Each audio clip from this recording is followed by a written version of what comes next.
हर एक धर्म में विवाह की कुछ खास और अहम रस्में होती हैं जिसके बिना विवाह को पूरा नहीं माना जाता है। इसी तरह हिंदू धर्म में बिना 7 फेरे लिए शादी नहीं होती है और अब तक अदालत के फैसले ने इस बात को और भी पक्का कर दिया है। हाल ही में इलाहाबाद हाई कोर्ट ने एक मामले में कहा कि एक हिंदू विवाह सप्तपदी समारोह यानी कि पवित्र अग्नि के चारों ओर 7 फेरे लेना और अन्य अनुष्ठानों के बिना वैध नहीं है।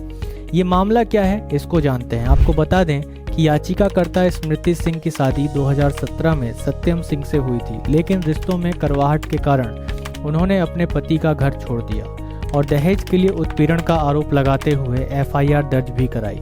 बाद में पुलिस ने जांच पड़ताल के बाद पति व ससुराल वालों के खिलाफ चार्जशीट सबमिट की। इसके बाद हम देखते हैं कि याचिकाकर्ता पत्नी ने भरण पोषण के लिए एक आवेदन भी दायर किया था। इस पर पारिवारिक अदालत मिर्जापुर ने 11 जनवरी 2021 को सत्यम सिंह को पत्नी के पुनर्विवाह होने तक हर महीने 4,000 रुपये भरण पोषण के रूप में भुगतान करने का निर्देश दिया था। इसके बाद पति ने 20 सितंबर 2021 को एक और शिकायत दर्ज की, जिसमें उसने आरोप लगाया कि उसकी पत्नी ने दूसरी शादी कर ली है। मजिस्ट्रेट ने 21 अप्रैल 2022 को याचिकाकर्ता पत्नी को तलब किया, जिसके बाद स्मृति सिंह ने हाई कोर्ट में याचिका दायर की, जिस पर हाई कोर्ट ने यह फैसला दिया था। विवाह के दौरान 7 फेरों का जो महत्व है उसको हम इस प्रकार से समझ सकते हैं कि विवाह के दौरान 7 फेरे लेने की परंपरा को 7 जन्मों का बंधन माना गया है।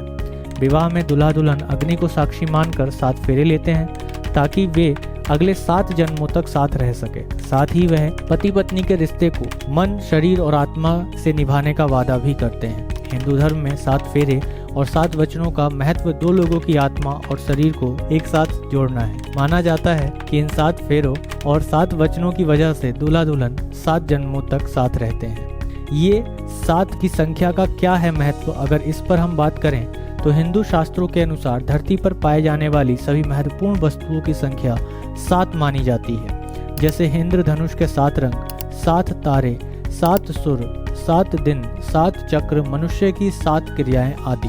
इसी वजह से पौराणिक मान्यताओं में 7 अंक को शुभ माना गया है। इसीलिए शादी के दौरान भी 7 फेरे लेने की मान्यता है और इन फेरों के बाद पति पत्नी जीवन भर के लिए एक हो जाते हैं। तो ये निर्णय हाल ही में जो आया, इसने एक नई धारणा को स्थापित किया और एक कानूनी वैधता भी प्रदान की। इस पर आपका क्या विचार है, कमेंट बॉक्स में जरूर बताएं।